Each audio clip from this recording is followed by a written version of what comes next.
About Time is a wistful and heart-wrenching drama about a father and son, the bond between them, and the processing of long-awaited grief. It's also a really messed up movie about a guy who lies and cheats his way into a relationship with a woman he keeps in the dark while manipulating her. Today, I want to talk about the often horrifying world of time travel romance on screen, and its relationships with our own ideas about love in real life. Buckle up because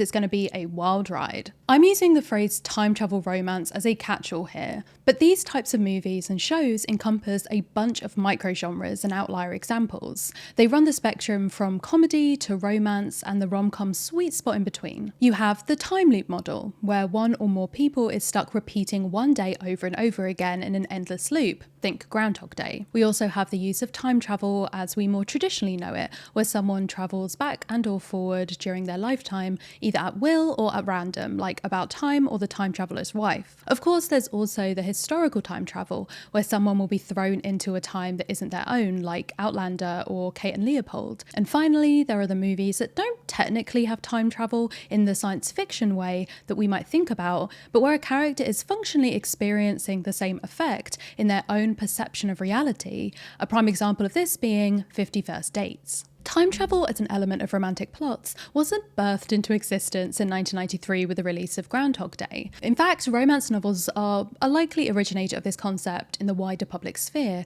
with the subgenre already firmly established by the time the 1980s rolled around. And where deliciously tropey romance books are, so too is Star Trek, which gave us some tragic time travel related romance shenanigans in the episode City on the Edge of Forever way back in 1967. If you're unfamiliar with this episode, let me enlighten you. So after finding himself in 1930s New York, Captain Kirk falls for a soup kitchen worker called Edith, who he has to let die in order to save the future. Wow, save the future.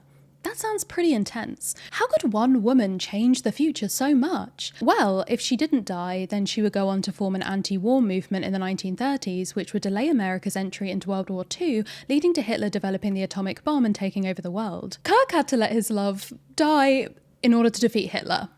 I am not joking. But I do think it's fair to say that the mainstream awakening to the potential of this subgenre was indeed Groundhog Day, to the point where the time loop plot device is now referred to by that very name. I'm sure you know the basic premise at least, but to summarise, the movie follows Phil, a cynical weatherman who thinks that he is above the small town hicks who are observing the Groundhog Day celebrations that he's been tasked with reporting on. He's cursed to repeat the same day of groundhog reporting over and over, going through the classic series of emotions and actions that we now associate with the trope: confusion and denial, followed by hedonistic freedom, and gradually depression and despair searching for a way out. A time loop offers limited consequences for your actions as long as you remain the only one within the loop, because those actions will just get erased at the start of the next day. But many protagonists soon find out that no consequences means nothing of consequence really happens. Consequences, after all, are how we find meaning, both good and bad. The appeal.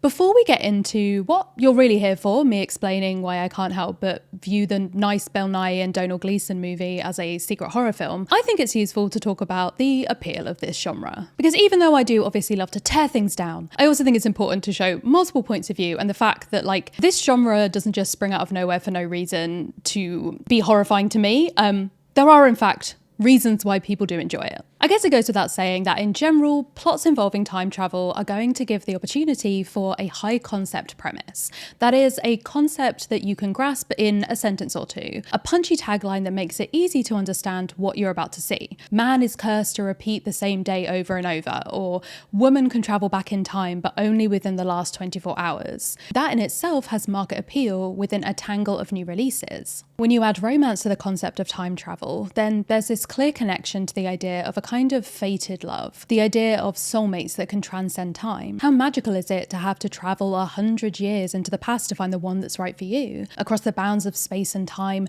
you find the one. I think there's a kind of obvious wish fulfillment here for people who can quite literally get a map of eligible partners within a kilometre radius on their phone, but still can't find the love of their life. Intersecting romance with speculative elements like time travel provides a distance between our reality and the life of the protagonist. past. It provides a fantasy without overtly tapping into the sense of, why can't I have that can accompany normal contemporary romance. As Julie Anne Charpentier notes in time travel romance plots where a heroine moves into the past, disruptions of contemporary society fade into temporary oblivion, overshadowed by a world far removed from reality. In this way, from a purely financial point of view, books with these plots are able to provide readers with a combination of contemporary and historical romance that might otherwise split audiences between genres. It can give the tone of a contemporary narrator, but the swoon-worthy addition of a dashing Mr. Darcy-esque lead. And speaking of dashing men, and women, and non-binary people, now seems like a great time to thank today's sponsor Dipsy, who are returning to support the channel and provide you all with hundreds of short and sexy audio stories, sleep and wellness sessions, and sex and relationship education by and for women. Once more, I, committed asexual Rowan Ellis, am giving the people what they want, as I listen to their summer rainstorm soundscape with gentle drops hitting the canvas tent of my mind. You sexy people can enjoy something more your speed, from a sweet hometown romance to a hot and heavy hookup. Let me just read you some of the tags on the app to give you an idea. Fake dating, friends to lovers, enemies to lovers, second chance romance, dirty talk, rough and wild, sensual, her and her, them and her and you. You get the point. There are so many more of these. And there are characters who appear in multiple titles. So there's Jay. They are this charming barista from this one story who has a romance with their friend Eva, but Jay also has audio tracks where they're speaking directly to you as you lie together on a blanket in the middle of a beautiful forest. The Dipsy cinematic universe is truly thriving. And it has stories for listeners of all sexualities, and over half the voice talent are people of colour. Plus, new content is released every week, so you can always find something new to explore. So check out Dipsy for a go-to place for spicing up your alone time, exploring your fantasies with a partner, or just like me, chilling out as you go to sleep. Maybe to this track where you can fall asleep to a lovely French lady sketching beside you as a warm summer storm drifts through outside. For my viewers, Dipsy is offering an extended 30-day free trial when you go to dipsystories.com/Rowan Ellis. That's 30 days of full access for free when you go to DIPSEA stories.com/Rowan Ellis. Okay, back to the video. The historical time travel genre, at least in straight romance novels, does seem to lean more towards a modern woman journeying back into the past. I think there's a specific layer of appeal here that will foreshadow a later section of this video where we talk about modern romance. The appeal of finding a man who is unique in his inevitable perfection. He's contrasted to other men of his era who often embody the worst misogyny of the time, with his progressive support of the heroine, or else his old-fashioned values provide a guiltless fantasy for the modern lead character, and by proxy the modern reader, by removing the pressures of 21st century life through no fault of her own. Conversely, settings of the past can also forgive behaviours in the leads that we would otherwise find unacceptable, specifically because they are a product of their time. It's the ultimate extension of the I can fix him narrative. Although most often the narrators of tales about romances across eras are women, when modern male protagonists time travel in romance plots, it seems predominantly to be within their own timelines, whether that's a comedy like Groundhog Day or a psychological thriller like The Butterfly Effect. When we look at the appeal of the time loop, a time travel trope within the character's own lifetimes, another interesting pattern has been seen to emerge, one that critic Natalie Zutter spoke about in regards to The Time Traveler's Wife in particular. That darkness is what made the book such a compelling love story, because it was about the unpleasant metaphor of a woman forced to wait for a man to grow up, and the ways in which she tries to control her destiny. Romance as a genre is primarily aimed at women, even with the man as a central point of view character. So it could be argued that what a straight woman wants to see from modern male love interests is specifically that self-improvement and learning of lessons that time travel plots facilitate, in a way that would take years in real life, years that those same women might have to participate in, as opposed to a time loop that they wouldn't even remember. When it comes to romance stories where people time travel into different historical eras, these often split themselves between two versions of history. The first involves a whitewashing of the past to make the Regency era or the 1950s exist only as a cute aesthetic for a modern heroine to travel back to for the sweet romance.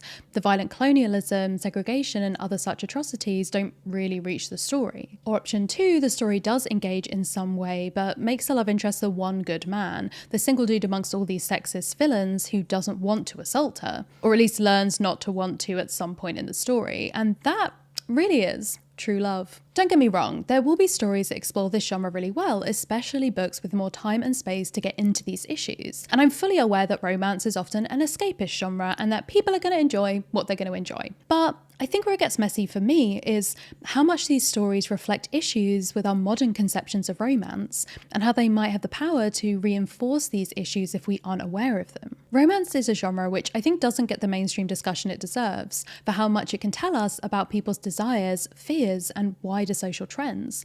So there's going to be a lot of other nuances to the appeal of this genre that I haven't had time to cover here. But now I want to put aside all this nice kumbaya bullshit and get to rant time. So let's move on to the issues with the time travel romance genre, manipulation and control. Let's start with About Time, which doesn't do too well on this front. In About Time, our main character Tim discovers on his 21st birthday that the men in his family are able to time travel, specifically into moments that they've lived before. Importantly, he has control over when he travels and when he travels to when he does. His father warns him against using the power for personal gain in terms of wealth or fame, so he instead decides to use it to improve his own love life, because personal gain, which involves manipulating unsuspecting women, is of course much better. Now, his first foray into time travel dating comes in the form of Margot Robbie as Charlotte, a friend of Tim's sister who visits for a summer. On her last night staying with them, Tim decides to ask her out. She rejects him, joking that asking her out on the last night felt like a slightly insulting afterthought, and that his sister had warned her that she would need to be firm and clear while rejecting him, which seems like a red flag, but moving on. He, obviously, then goes back to the middle of the summer to confess his love rather than wait till the last night, and what do you know? She says, like, why don't we wait to see how the summer goes and ask me again on the last night?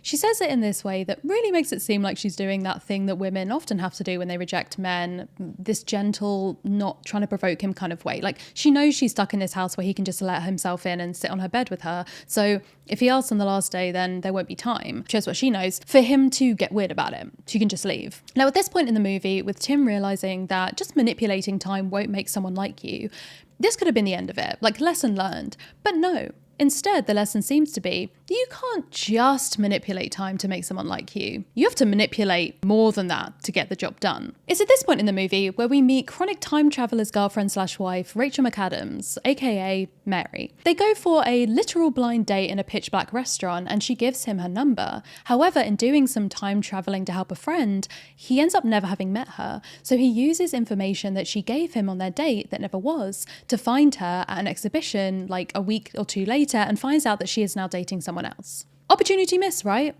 Not for old Tim. He can time travel, remember? So he finds out where and when Mary met this other man and gets rid of him. I mean, he doesn't kill him, but honestly, he could, and this movie would have had very similar vibes to me.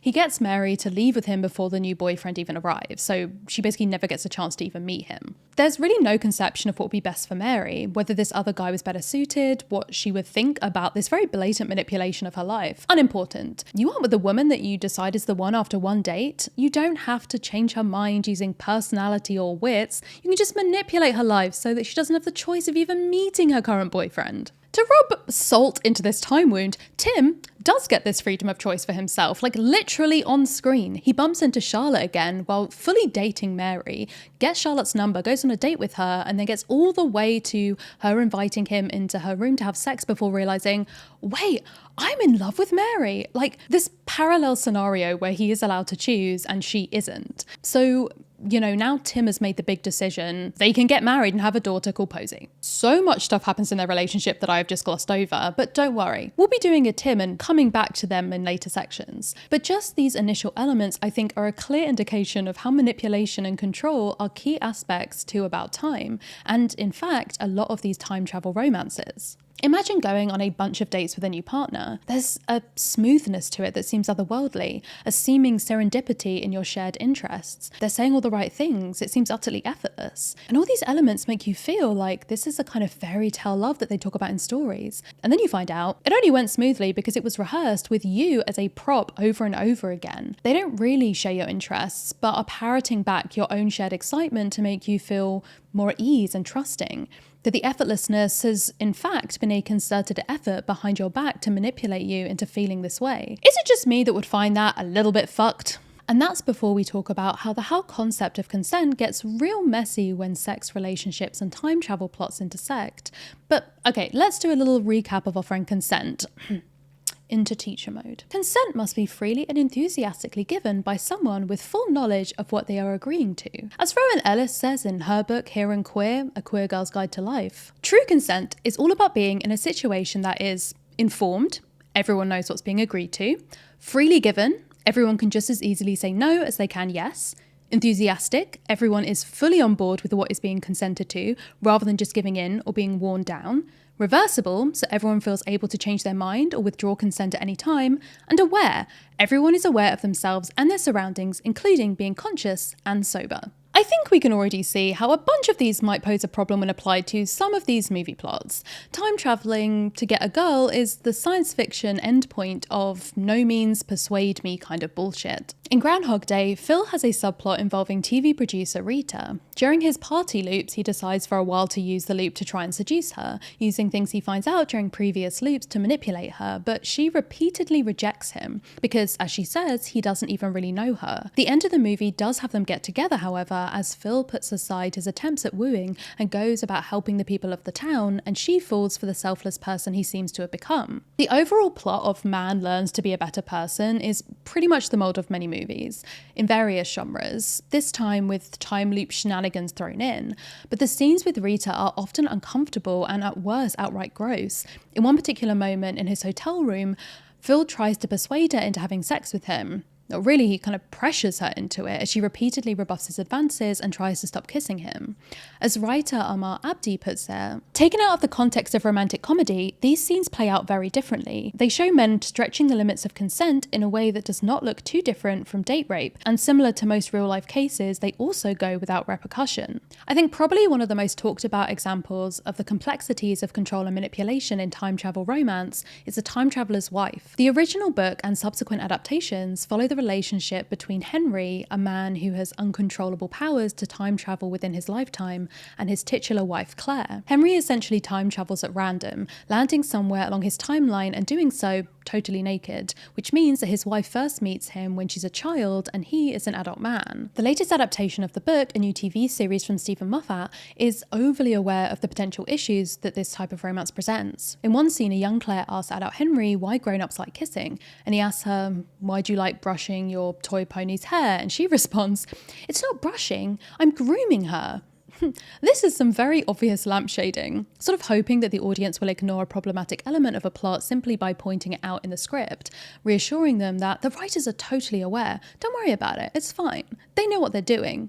They've seen this too. Outside of the show itself, Moffat has commented on this idea that, as critic Natalie Zutter puts it, the only way for Claire and Henry to fall in love is for her to have known him since she was a child, an adult version of him, his best possible self, who is also 30 plus years her senior. Moffat said, "That's not what the story is in the book or the film or the TV show. He's married to her. He meets her as an adult. He falls in love with her. He gets married to her. And then he's flung back in time, through no fault of his own, and is confronted with the childhood version of the woman he already loves.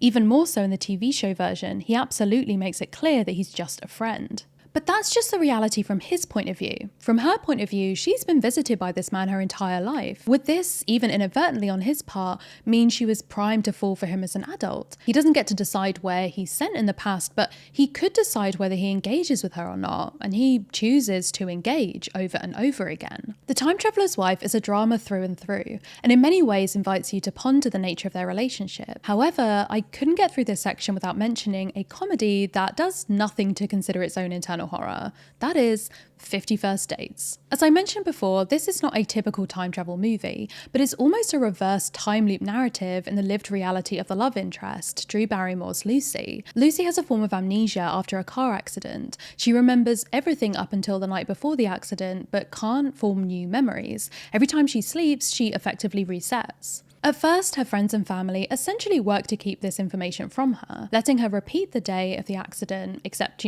without the accident, over and over, and hiding evidence of time passing around her, like painting over art she does and hiding the actual date and year from her. But as our main character, Adam Sandler's Henry, another time-travelling Henry, very fun, enters the scene, it all starts to crumble. Now, Henry himself, even though he is a notorious womanizing playboy, explicitly says that using her just because she can't remember him is, and I quote, evil. But he does then go on to make bets with people about whether she'll give him a chance and like use the affective loop to utilize information he gains to get her to like him. So yeah, you know, he's like going close to the line, he just went across the line, you know? This sort of entirely one-way situation comes to an end when she discovers the truth of her amnesia and is more hurt by the lies than the situation itself. So Henry comes up with a plan for all of her friends and family to make a video that she can watch when she wakes up each day that explains everything and allows her to process what has happened since the accident and where her life is now. This includes her relationship with Henry, which again, she remembers nothing of. She's able to add to the video each day by recording what she's been doing, and because this is a comedy, we don't think about how easy it would be for someone to manipulate that edit for their own gain. Instead, the edit manipulation is actually Lucy's idea when she finds out that Henry has put his life on hold for her, abandoning a research study he's been working on for a decade. Together, they remove him from their video and burn her diary entries about their relationship so that he can move on. But of course, just before he brokenheartedly goes to leave for the trip, he realizes, wait, I think there's a chance that her amnesia is improving, and they realize that she's been dreaming of him and painting things that happened to them, although she doesn't actively remember. So they reconcile, classic rom-com third act conclusion. But then the final scene plays and we realize that it's years later, they're married, living on the boat on this research trip together with their daughter, like in the ocean, and she finds out about it through an up-to-date tape, which means that her memory still isn't back. And it also means for months this woman woke up suddenly heavily pregnant, and in fact if she fell asleep, which isn't uncommon during labour, then she potentially could have woken up in active labour with no memory of how she got. And I just want us to take a moment to just think about the implications of this, because the movie is from his point of view, essentially. We see the whole arc. But for this woman, she is essentially living every day as a random 24 hours that she never remembers. She goes to sleep the night before her dad's birthday at one age, and then every day is another age, another place, a whole life she doesn't remember. And effectively, she will never be able to leave this man. Like, she will never remember their fights, their disagreements, their incompatibilities. For at least a while there, she is on a boat, unable to leave. Like, literally unable to leave. She has a child that she remembers nothing about, including not remember ever wanting or loving the child at all. There is this underlying manipulation and control that isn't as self-serving as Tim's in isn't about time, but is inevitably there nonetheless with this kind of setup. Obsession. Let's start with about time, which doesn't do too well on this front. Obsession is creepy enough in the real world, but obsession crossed with time travel abilities is a whole nother level because of both what it allows someone to do, but also how it enables the obsession in this cyclical momentum. After accidentally erasing his perfect first date, Tim uses the information he gained during the first date that Mary no longer remembers giving him to essentially stalk her and find her. It feels almost like someone you don't know secretly checking your social media accounts to find information about where you'll be and what you like and what you think so they can find you while pretending it's all a wild coincidence. To reiterate, after one date that Mary does not remember, Tim feels entitled to a relationship with her. There's this moment where Tim tells an unsuspecting Mary that he loves Kate Moss. He says, "I always think the key thing about her is the history. We all remember those fantastic pictures of her as a naked girl on a beach, so that even now, beneath all the glamour, we still see the wonderful young impish amateur." We can see how his words amaze Mary. It's like this man has read her mind. Little does she know that this stranger at her friend's party doesn't actually care about the history of Kate Moss. In reality, Tim is using Mary's exact words from a previous version of the past. He's manipulating her using information that she doesn't remember giving him. From her perspective, this moment is magical. From his perspective, it's heavily calculated. Tim doesn't care if Mary is happy with her boyfriend Rupert. He doesn't care if Mary only likes him because of a feigned passion for Kate Moss. Tim only cares that he gets to be with her. This obsessive behavior is rooted in a kind of dehumanization. When you have the power to change any moment of your life, other people become maybe inevitably less real in many ways. They can be changed and molded and corrected at will. Do you really like this woman for who she is, or what your life is like when you have her in the way that you want to have her, when you can write and rewrite your experiences with her? After their second first date, Tim and Mary go back to her apartment to have sex. In the first timeline, Mary establishes how she wants things to go. She's going to go into her bedroom, put on her pajamas, and then Tim can come in and take them off. Tim and Mary have sex, and it's consensual and just a little bit awkward. At the end of it, Tim says he's sure the next time will be better, and Mary responds that she thought the sex was actually lovely. Sweet, lovely, good times all round. Not perfect, but you know. And here we see this obsessive behaviour come in from Tim again, because Tim goes back in time, effectively erasing Mary's first experience with him, and has sex with her again. This sex is implied to be more pleasurable, presumably because of knowledge gained during the previous sexual encounter that Mary no longer remembers. It's something that Tim has access to and he uses. But still not satisfied, he repeats that loop one more time, and the final version of events, Tim doesn't wait for Mary to finish putting on her pajamas. He barges in, ready to give her the ultimate perfect first time. The movie implies that this sex was even better than the sex in the previous loop, with Mary calling Tim perfect. There are so many things that strike me as wrong and weird about this scene. It implies that sexual satisfaction in heterosexual relationships is entirely dependent on the man. Sex is turned from something collaborative to a chance for a man to prove his prowess. Mary doesn't get a chance to learn alongside Tim because every time for her was the first time, and she has no idea that he's been having sex with her over and over again, each time erasing her experiences from existence. Tim has this obsession with Mary, but also with perfection, and the two intertwine in repeated scenes of him going back to redo moments that don't go exactly as he wants them. He even redoes his proposal to her,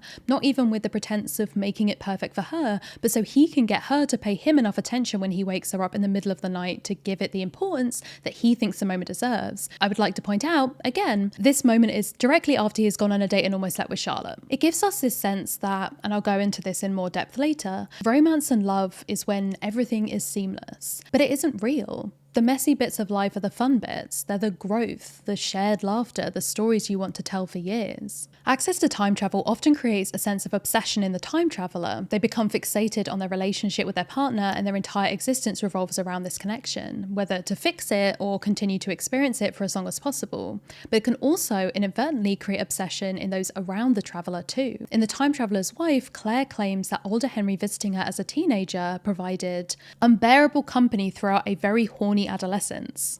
To which 20-something Henry correctly points out, "You were a child." There is this sense of inevitability in the confession. Claire has been in love since she was a teenager when Henry was approaching middle age. Across these different timelines, they were right for each other, drawn to one another. But as critic Alicia Lanson puts it, this unsettling fact is illustrated most clearly when Claire tells Henry that she grew up longing for him and forming herself around him. To hear how a young girl was essentially groomed into liking her husband while she removes her clothes is jarring to say the least. Reciprocity. Let's start with about time, which doesn't do too well on this front. For a relationship to be truly equal, it has to have a sense of open communication, honesty, and reciprocity. Let me tell you right now, Tim laughs in the face of all of these concepts. Because, and this was the real kicker for me when I was first watching this movie, he never tells his wife. Adesola Thomas summarizes this perfectly. The fact that Mary never learns about Tim's power to repeat each moment, to restart a conversation, to relive a sexual experience between the two of them, which gives him an unbridled power in the relationship that I now find deeply unromantic. And yet, in the movie, it is presented as if this is all in the pursuit of love, that him going to this effort to try and make the relationship perfect is admirable. He's just this sweet, bumbling Englishman with a pure heart who just needs a little bit of help in the wooing department. Is that so wrong? We see him lie about his powers, but also just lie in general. Like, during his proposal, he pretends the band he's gotten to play romantic music for her in the next room is actually the radio. It's a comedic moment in the movie, but it's just an additional layer in how easy he finds it to conceal things from the people, but especially the women around him. Thomas continues, "This power imbalance gives these Time Lords boundless access to their romantic interests and helps them evade accountability, responsibility, and the vulnerability that comes with an equal relationship. The unequal power balance could well be helped by open communication about the situation, but Tim keeps it firmly under wraps through the movie and presumably for the rest of their lives going forwards. Towards the end of the film, Tim's father advises him to live every day twice in order to be truly happy. First, with all the everyday tensions and worries, and then go back and do it a second time, noticing how sweet the world can be. And so he does. And because this is a time travel movie, not like a Black Mirror episode where he's just watching or reliving memories on a screen, the second version of the day is the one that continues into reality. And he loves it. It's great. He gets to live the version of his life where he can appreciate the beauty of the world. He gets to visit his dead father in the past. Basically, it's just living a charmed existence. And he never tells his wife. He just never thinks to bring her along for the ride on some of these perfect, relaxing days that make his life so much better. Because it is established in the lore of the movie, I have to stress, that he can travel through time with other people. Like, he just keeps that fun all to himself. He ends up stopping this practice at the close of the film after he becomes unable to go back in time to visit his father. And there's this sugary sweet ending lesson of like, he decides to only live each day once from now on, but to try and live it like it's one of those second days. And he never tells his wife. Couples in time travel romances can lack the reciprocity and transparency that is essential for healthy relationships, establishing a lack of shared knowledge and experience. Just like having more time with Charlotte that first summer couldn't make her like Tim, one person making infinite changes to a relationship's significant moments is no match for a shared life lived collaboratively. But she likes it. Let's start with About Time, which doesn't do too well in this front. I feel like there's this brushed away justification for the behaviour of these time-travelling men in the idea that the women that they're in love with are fine with it. Drew Barrymore is happy on that boat. Rachel McAdams is blissfully unaware. These ladies are living their best lives, not having to worry their pretty little heads. But here's the thing, these are not real women, right? They are inventions of writers, and the writers can make them feel however they want them to. So it's a great way to persuade us not to question how objectively messed up these men's actions are, because we're left thinking, oh, what a happy ending. It can't be that bad. See, it ended up all right. She obviously doesn't mind. She liked this whole thing. But to me, these manufactured reactions betray a kind of lack of authenticity in the characters, rather than convincing me of an objectively happy ending. And that's compounded by the doubtful authenticity of the love within the story itself, knowing the influence of time travel's manipulative potential. As Thomas once again points out in About Time, if love is something that happens when people consent to the mortifying ordeal of knowing and being known by one another, neuroses and all, it makes sense that Tim and Mary's meet-cute would be technically endearing, but it also isn't fully consented to if that knowing is a mere performance. Tim knows what to say to Mary to reach her, to conjure this feeling of familiarity between the both of them. This places pressure on the authenticity of Tim and Mary's love. The writers decide that in the world of the story, their protagonist is in the right. He's the good guy. He deserves the girl. And so whatever they have him do to her, they know that she will eventually forgive him. Not because that's what she should do or because it's what someone would do in reality, but because she is a character written to be a prize at the end of the movie for a man who is the hero of the piece. Superiority in the male time traveller. Let's start with About Time, which doesn't do too well on this front. There are movies about women who travel through time to find love. In fact, I'll talk about a few of them later in this video. But there is this particularly insidious flavour to the male time-travelling protagonists in these narratives, and this undercurrent of male entitlement is a clear factor in About Time. Tim's father tells him that only the men in their family can time travel, but that isn't strictly true. Tim, for example, takes his sister Kit Kat back in time to undo her relationship with her abusive boyfriend. Maybe she can't go back in time by herself, but she can still time travel with him. But this only ever happens once, and Tim ends up erasing it from ever happening anyway, and so time travel is treated as a special boys thing, a bonding element between father and son that the women in their lives are deliberately kept from. When he goes back to relive days with his father, there is seemingly no thought from Tim about how his mother might also want to see her husband again, even when his mother tells him that her life without her husband holds little interest for her. He is unconcerned with giving her a chance to say goodbye like he had. It's a decision that critic Colin Dray describes as astonishingly selfish. Indeed, this patronising decision to exclude the women in the film, not only from the experience of time travel, but also the knowledge that it's even happening at all, is mystifyingly baked into every part of the narrative. Presumably this premise is meant to be charming, a kind of playful wish fulfillment riff in which the protagonist is granted an extraordinary gift only to learn some life lessons that the audience can vicariously share. An updated Midas touch narrative, like 2003's Bruce Almighty or Adam Sandler's Click in 2006. But in practice, despite promising the potential ramifications of meddling with one's own existence, the narrative only embraces the conventions of the sci-fi genre in order to craft the quintessential narcissistic male fantasy. Tim is all about personal gratification, with little moments of helping others with his powers always weighed up against how it affects him. Other people suffering, like his sister's abusive relationship, are lessons they must learn from and experiences they must endure to become who they are, but he experiences life as a series of artificial highlights and moments of rewritten perfection. He constructs the exact life he desires around which the other people, particularly the clueless, powerless women, revolve. It's a house constructed on a foundation of lies. When we step back and look at his sister Kit Kat's life, it's not hard to see where the unknowing influence of Tim's powers have affected her. Siblings are naturally going to compare themselves to each other, and her own perceived failures are not seen through the lens of being the sibling unable to redo any and all mistakes on a whim, because she doesn't know about that. She just sees herself as naturally lesser for no reason other than her own deficiencies. When he does tell her about his powers and take her back in time, he only allows her that knowledge for a short period before going back and erasing ever telling her, because it had led to a change in his own life, the birth of a son rather than a daughter. Larger questions of time travel and butterfly effects beyond Tim's own small world are left by the wayside of the plot, which I think is fair enough. A small insular sci-fi is a genre I really enjoy, but it only ends up highlighting for me the selfish nature of his actions, where time literally revolves around him, and so the world we're presented with is the often careless creation of one or two male egos. The moral. Let's start with about time, which doesn't do too well on this front. All of these things that Tim does across the movie could have worked for me. They would still have been objectively horrifying, but that would have been part of it, if the narrative had acknowledged that aspect. Characters can do awful things on screen, but the tone and message of the movie,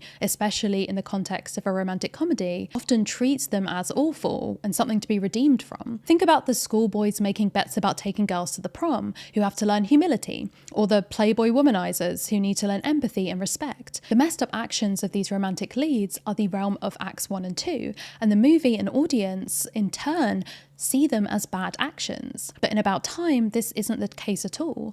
The expectation of a lesson learned, a huge mistake that he can't fix, his wife or mother finding out and confronting him about the lies, it doesn't happen. It comes to nothing. And you realise the selfish manipulation is meant to just be silly japes from a foppish British man, and the things he's gained from these manipulations are meant to be a reward that we support him gaining. Tim's happy realisation at the end of the movie that he's going to live each day only once and not use time travel again falls flat, because it's not a lesson learned through loss caused by time travel, but after using it to gain everything he wants.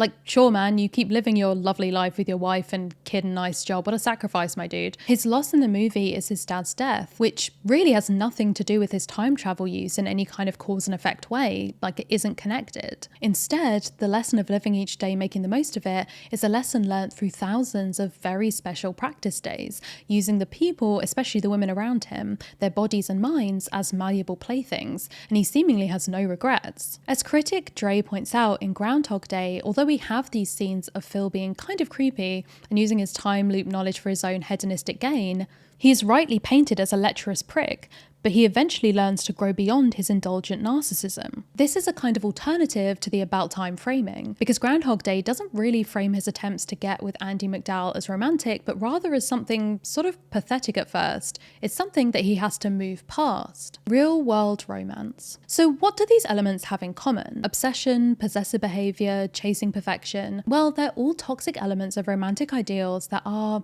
ingrained in our own culture. The myth of the love at first sight romance being the only real kind of love becomes these time-travelling men constructing a fake and rehearsed meet cute, or having them desperately try and recreate their first date chemistry. This is part of a larger trend that many people have pointed out in the world of rom-coms, or movies with romantic subplots, that are one step away from just being straight-up horror movies in the way they glorify potentially abusive behaviour. Within these narratives, you're encouraged to think of stalking not in terms of reality, but as a show of how dedicated a love interest is. Screaming matches are a display of passion. Making someone cry doesn't matter if you hold them afterwards, and relationships based on straight people literally hating each other until suddenly they're in love is the height of chemistry. Writer Emma Marie Smith, who herself had experiences of abusive relationships, commented on the commonalities that she saw between movie romance logic and her own thoughts while in this relationship.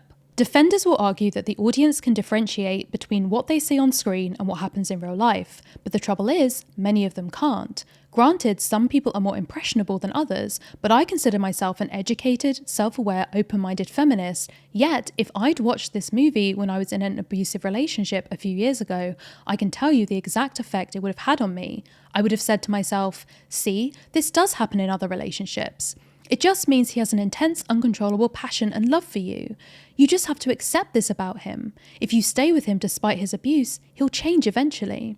I would have fallen for this idea of what romance should be because I wanted to believe my struggle was worthwhile. These movies can perpetuate toxic ideas of romance and love, which are already in the mainstream consciousness, but they're also at risk of helping romanticize these ideas too and enforcing their relevance in a kind of vicious cycle. Obviously, as Smith acknowledges, this won't be the case for everyone, but when we still live in a society where abuse is both prevalent but also often misunderstood, where victims are blamed and where warning signals are ignored or not even known about by many, I think it's healthy to discuss the elements of fictional relationships that might be enjoyable on screen that wouldn't be acceptable in reality. And as part of this conversation, I think it's also really interesting to discuss subversions in time travel romance. The Map of Tiny Perfect Things is maybe the most earnest attempt at a time loop romance film. It succeeds in large part because both of the love interests are trapped in the time loop. At the start of the film, the male lead Mark has a crush on someone outside of the time loop. He's basically Bill Murray's character in Groundhog Day, but like trying to live a virtuous life inside a time loop in order to win the girl.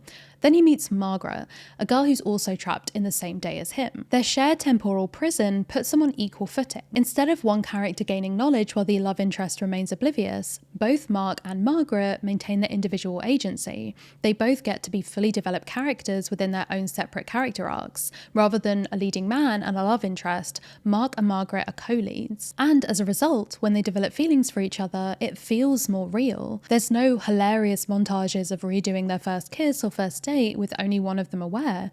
Mark doesn't get to use his time loop knowledge to unlock Margaret's affections. It's an actual relationship they built together. The loop just gives them time and space to connect. Making both of your love interests involved within the time travel is a quick way to avoid the tricky elements of movies like About Time. The recent comedy Palm Springs takes a similar approach, although rather than fully avoiding the problematic underbelly of time travel narratives, it confronts them head on. From the start, Palm Springs gives its female lead far more agency than many of its time travel predecessors. The opening scene follows the perspective of Sarah, and for the most part, the film stays with her. We, the audience, find out information only when she learns it. She becomes stuck in a time loop on the day of her sister's wedding. Niles, played by Andy Samberg, has already been stuck in the same time loop for a long time. Niles and Sarah become close, embracing a kind of nihilistic lifestyle. Far from a passive character, Sarah is the true protagonist of the film. Her actions, not Niles, are the ones that drive the plot in many ways. Palm Springs also addresses the problematic dehumanization aspect of time loops head on. During a fight, Niles confesses that before Sarah fell into the time loop, he had had sex with her multiple times. Sarah becomes upset that Niles used her for sex that she doesn't remember, and she's angry that he hid the truth from her for so long. Like Tim in About Time, he'd used information from previous loops to seduce her. Unlike Tim, Niles feels guilt, not only for sleeping with Sarah without her remembering, but also for lying about it for so long. More importantly, the film frames his behaviour as negative. There are narrative consequences as well. After his confession, Sarah avoids him and dedicates herself to finding a way out of the loop. Once again, Sarah drives the plot here. She becomes an expert in quantum physics and finds a way to escape the time loop. She and Niles reconcile and decide to stay together after the loop ends. Sarah is neither passive nor oblivious, and because of that, the relationship between her and Niles feels far more real than that between Tim and Mary in many ways. But while giving both cinematic leads the ability to time travel is a great way to give agency to the lead characters, it's not the only way. Let's talk a little bit about the cinematic masterpiece, Happy Death Day, a horror rom-com that is extremely underrated.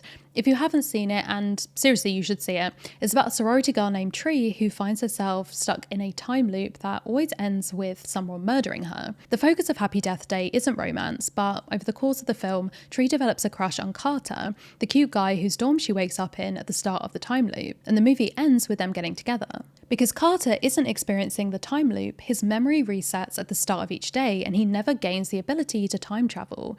Like Mary in About Time, he's not so much of a co-lead as a love interest. However, Happy Death Day still manages to give him some forms of agency. Throughout the movie, Tree makes the choice to tell Carter about the time loop multiple times. This knowledge allows Carter to take a much more active role in the story. He's the one to suggest that Tree uses the time loop as a tool to solve her own murder. And in a later time loop, he also saves her from a serial killer. Perhaps most importantly, after she escapes the time loop, Tree once again tells Carter exactly what happened. Even though he doesn't remember the previous timelines, he still knows what happened in them, balancing out the weight of knowledge within their relationship and ensuring that no lies lay between them as they move forwards. Happy Death Day is a great demonstration of how to show informed consent within a time loop, but there are also a lot of interesting films that decide to explore different darker potentials of time travel, embracing the toxicity. Meet Cute is just as creepy as About Time, but it specifically doesn't pretend that it isn't creepy. The film follows Sheila and Gary on their first date, but it quickly becomes apparent that this is in fact not Sheila's first rodeo. Turns out she has access to a tanning bed time machine that can send her back in time. She uses it to voluntarily create a time loop of her and Gary's first date, and later in the film she uses it to go back in time and alter Gary's childhood. Like Tim, Sheila is obsessed with getting things right. Like Tim, Sheila voluntarily time travels to alter the course of her love interest's life. However, Meet Cute makes it clear that these are not healthy actions. When Gary finds out that Sheila has used time travel to alter his life, he is furious. In response to Sheila saying that she has the unique ability to take away his trauma, he exclaims, "Don't fuck with my trauma, Sheila." He also says that his pain is not hers to take away. This point is further driven home by nail technician June saying that if you erase the pain, you erase the person. The film clearly portrays Sheila's misguided attempts to fix Gary through time travel as a violation of his autonomy and his identity. Likewise, the film portrays Sheila's obsession with creating the perfect day as selfish and possessive rather than romantic or charming. Sheila's refusal to move on to the next day stems from a crippling fear of rejection and consuming sadness. In Sheila's words, "This night could be the only thing that ever makes me happy." Instead of actually dealing with her mental health, she's pinned all her hopes on Gary. The movie also makes the interesting choice to have the previous time loops affect Gary, even if he can't remember them. As the time loops continue, he becomes less interested in her. Over a year into the time loop, Gary tells her, "I'm getting this weird deja vu feeling, and it's really sad." And when she tries to reassure him that the deja vu is a sign of their connection, he responds, "No, I feel like I'm stuck." This choice challenges the dehumanization that can be present in the time travel genre. Unlike other time loop movies, there isn't a clean slate at the start of each loop. There are consequences for Sheila's behavior. The previous versions of Gary matter, even if they no longer technically exist in reality. Like Happy Death Day, the film still manages to give the love interest some agency without making him part of the time loop like in Palm Springs. The film doesn't excuse Sheila's actions or dismiss them as romantic, but neither does it demonize her. She is severely depressed. Before the discovery of the time machine, she was planning on killing herself. And this undercurrent of self-destruction is present throughout the film. Like at the start of each loop, Sheila cheerfully kills the other version of herself so she can take her place. The film doesn't portray Sheila's insecurity and mental health issues as endearing or quirky or an excuse. It portrays them as harmful to her and everyone around her. This isn't a rom-com, it's like an exploration of depression and trauma wearing a rom-com's coat. Time travel within horror. Instead of avoiding the creepiness of the time loop, why not wholeheartedly embrace it? In an episode of the Twilight Zone reboot called Try, they're basically answering the question, what if a real bad person was caught in a time loop? Or alternatively, what would About Time look like if Mary realised that Tim could time travel? So in the episode, Claudia hits it off with Mark after a seemingly random encounter. The two have a spontaneous museum date, and Mark seems, well, perfect. He shares her interests, makes her laugh, he seems almost like he was made for her.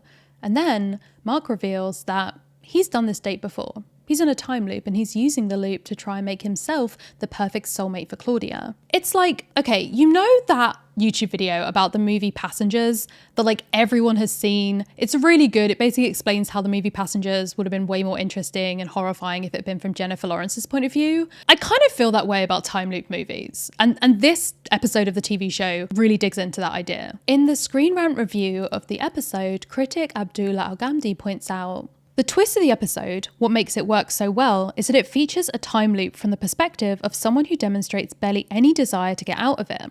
His main focus, by his own admission, is to make Claudia his soulmate. He doesn't appreciate the fact that she doesn't share his sentiments, gradually turning violent and emotionally abusive. He drops his veneer of niceness as the episode approaches its conclusion. He tells Claudia that she's not even real, taunting her about the fact that he can do whatever he wants. The new version of her that will arrive when the date resets won't even remember. This episode makes the implicit horror of time loops explicit, and it really works. I think a movie with one of the most ballsy conclusions to the male ego-driven time travel narrative is The Butterfly Effect. Not the theatrical cut, I hasten to point out, because that is a very different ending, but the truly wild director's cut. Essentially, this, I would say, underappreciated movie tells the story of a boy, Evan, who grows up having these terrible blackouts and memory losses, a lot of them due to moments of trauma. He discovers as an adult that he can go back in time using journal entries and inhabit his younger body during these moments of memory loss. But when he does so, it causes a knock-on butterfly effect, affecting everything in his life that comes afterwards, sometimes for the good, but mostly for the bad. He starts traveling to try and make his life better, but inadvertently makes it worse, not just for himself, but also for his friends. In the director's cut, Evan doesn't learn that, he should reset to the original timeline, or that he should be content with how fate has played its hand, or he should live every day appreciating what he has. No! Instead, he realizes that his actions have monumentally fucked up a lot of people's lives, and then, on his final chance to go back and change the past, decides that the only way to make the lives of those he cares about better is to not have been given the chance to play God at all. And so he uses a home video of his mother in labour with him to go back and ensure that he dies before he can be born with these powers. Honestly, an iconic ending. They went there. An exploration of trauma. Time travel narratives, especially time loops, reflect the flashbacks, internalized guilt, and constant reimaginings that happen so often as a result of trauma in a fictionalized way. Racism and police brutality have established a kind of micro-genre in this space. In short films like Two Distant Strangers and Groundhog Day for a Black Man, TV episodes like The Twilight Zone's Replay, and movies like See You Yesterday and The Obituary of Tunde Johnson. These stories all reflect on the tragic reality of police murdering black citizens, using science fiction to add new layers of meaning. The protagonist is typically either the murder victim themselves or a family member who then uses a time loop to try and prevent the murder. These stories directly challenge the if-only narrative surrounding police brutality. If only he hadn't run, if only he'd stay inside, if only he'd been nicer. In these films, no matter how the characters react, the police officer still attacks them. Sometimes, like in Replay, the main characters survive, but the underlying message is clear. You should never blame police violence on the personal behaviour of the victim, because the issue is larger and much more systemic than that. We can see time travel used to explore a very different type of trauma in the popular Netflix show Russian Doll. Season 1 of Russian Doll has a Happy Death Day style time loop, where a woman named Nadia is stuck in a day that keeps ending with her dying, eventually realising another character, Alan, is experiencing the same phenomenon. And then in Season 2, it features voluntary time travel, with Nadia and Alan taking the subway and suddenly inhabiting the bodies of, in Nadia's case, her mother, and in Alan's case, his grandmother, during their youth. While there are romantic storylines in both seasons, more so for Alan than Nadia, time travel is used primarily to explore intergenerational trauma. As opposed to the dehumanization that appears in movies like About Time, here time travel is used as a profound tool of empathy. As a result of the time travel, both Alan and Nadia become less self-centered and more empathetic to themselves, to each other, and to their family. The first season ends with Alan and Nadia saving each other from death. The second season ends with Nadia making peace with her mother's negligence. The escape from time travel was always to care more about other people. Ultimately, I think the problematic elements of certain time travel romances reflect a larger issue with the stories we tell about romance itself. Across the world of romance movies, rom-coms, and romantic subplots, you can find lead characters mistreating their love interests, and that abusive behaviour being framed as romantic in itself. And the most popular time travel romances uniquely demonstrate our societal understanding, or rather a lack of understanding, around topics like consent by romanticising these manipulative versions of love. Versions of love that, once you see them, you can't help seeing for what they truly are, over and over and over again. Thank you so much for watching. I would love to hear your thoughts in the comments. If you listened to me read that little section of my book and were like, huh, Rowan, that was quite good. I'd love to read more. I will leave a description in the comment for you to check it out. I'm about to go and watch Knock at the Cabin, which is a gay thriller horror situation, specifically for the Queer Movie Podcast, which is a podcast that I co-host with my friend Jazza John. If you like the more chaotic, funny stuff that I do on this channel, then go and check it out, because essentially it's just a podcast where me and Jazza bully each other a lot in a very fun and friendly way, and talk about queer movies, which I'm sure is right up your street if you're watching this video. I'll also leave a link to my Patreon if you want to help support me make videos like this one, and all my social media, so you can find me all over the internet. And until I see you next time, bye.